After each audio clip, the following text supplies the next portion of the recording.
Hi, this is Swan with Swan Amity Studios, and today we are taking a look at completing a partial seaming block. Now, this one is for luminary, but what we're about to do is workable for any of your partial seaming projects in which you might need to start with a center section that doesn't necessarily allow you to line up on all sides as you begin. Now we have 4 equal-sized rectangles we need to wrap around our 2.5-inch center square. And we're going to start at the top just because that's where I like to start when I'm working with a partial seam. It's not a requirement. You could start with any one of these sides, but that's where I like to begin, so let's start there. I'm going to take my center square and flip it over the top of my first portion here and bring that down to the machine. Because I want a partial seam here, I'm going to line up the square where it belongs in the final block configuration. And I'm going to start not at the beginning of the square. This is a partial seam, so we're going to just start a little bit a ways away from that beginning of the square. I'm going to break the thread in my machine and begin about an inch, at least an inch down, maybe an inch and a half this time around. Because it's a partial seam, I like to just take 2 or 3 stitches and then back stitch a little bit, so as I put things together later, I don't have to worry about that little stitch pulling out. And then I'm going to keep stitching all the way to the end of the seam. Good. Now I can go ahead and run a little starter ender through the machine. I'm going to take off our first piece, and you'll see that as I fold that out, I'm going to press towards the center here, and I have just a little bit over here left over, about 1.25 inches, maybe 1.5 inches. And what I'm going to do is just press just a little bit where I've stitched towards the center of the block.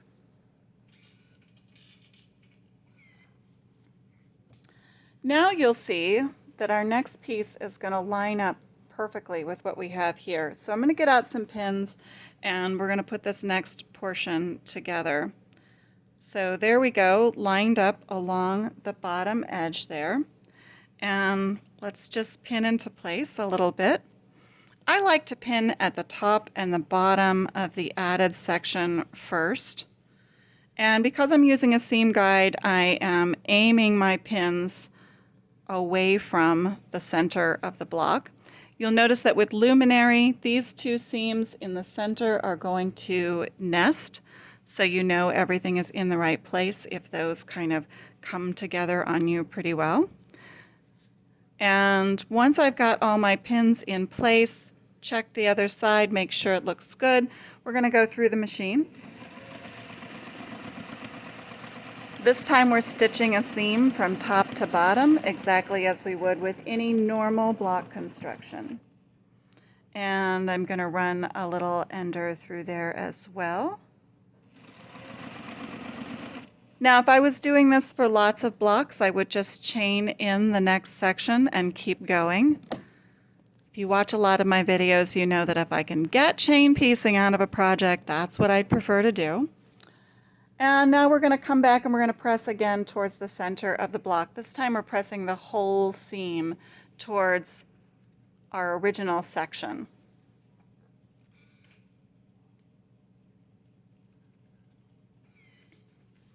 There we have it, and we're ready to add our next piece here on the bottom. See how we're getting that little twinkling star at the center of the block? That's exactly what we're aiming for with luminary. So here we go. We're going to pin this next one into place. Remembering we're pinning at the top and the bottom of the added section first to make sure we line up well. And then of course those 2 seams nest for us. So I'm going to pin where they nest. Notice we got that neat little nesting point there before. That was exactly what we wanted. And then I'm just going to throw one more pin in there so that everything lays nice and flat. Check from the other side. Everything looks good. Through the machine.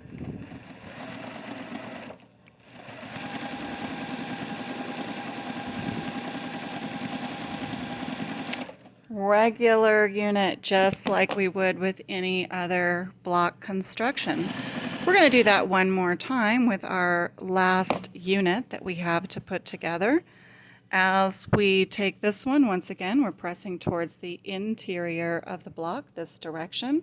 Notice that our nesting seam gives us that nice, neat point and nice connection.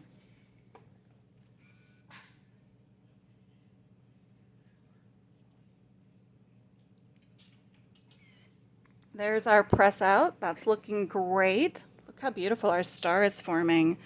Now we have this last complete seam. So as we flip over and get that one lined up to go on, we want to make sure that our partial seam is flipped out here well enough to make that whole connection happen. So I'm still going to stitch from this side, but you could stitch from either side. Entirely up to you and what makes you most comfortable. But I want this part to go through the machine first, and to do that I need to be stitching from this side. We've made that connection there, and we're just going to pull down, making sure we line up corner to corner. Got our nice connection there, and we want one more pin in there. I'm actually putting that pin right where I feel this connection happening, and that makes sure that this whole section lays flat. And now I'm just going to make sure that my corner that's on the bottom is flipped up from that partial seam so it does go directly into the machine. That's the first thing we're catching. That's especially important because the little points on these guys come from 1.5 inches by 1.5 inch square. And so we want to make sure that that little tiny piece of fabric really is being controlled.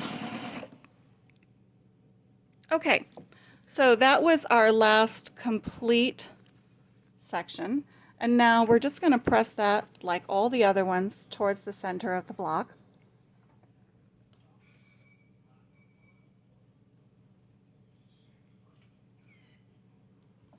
And once we've done that, we have this leftover section here. So it's time to clean that up as well. Let's take our leader off of there. And we're just going to line up the remainder of that section. And once again, I'm going to start pinning at the top, making sure that the edge of the block is all lined up nice and neat there at the top. And there's our nesting connection, so I'm going to pin there as well. And we mentioned that I like to pin that little seam that's connecting that center square right there. And then see, this is where we started. This is the beginning of our partial seaming process. So that's where we're going to start this time as well, which means this time I'm going to take my leader out of the machine, and I'm going to start up here where our original seam started. I'm going to take 2 stitches, I'm going to back stitch 2 stitches, and then I'm going to continue the remainder of that. Now if you had a longer partial seam you were working with, something that wasn't quite as small as a 2.5 inch square, you might not need the back stitching. You could just overlap your previous stitches. But in this case, we don't have a whole lot of room to work with, and a little back stitch is just a nice way to tie in that center and ensure that you've got a good, strong connection of your seam. So we're checking from both sides. We didn't overlap anything. That looks good. And when we come to this side and we press out, our block will be complete. So partial seaming, it is not difficult, and it makes a lot of sense in a lot of our block constructions, especially when we have something like this at the center. Any strip star block really kind of requires it. So I hope that adds to your skill set. Put that in your toolbox, keep using it, and thank you for visiting us to find out more about partial seaming projects and completing your very own luminary. Happy stitching!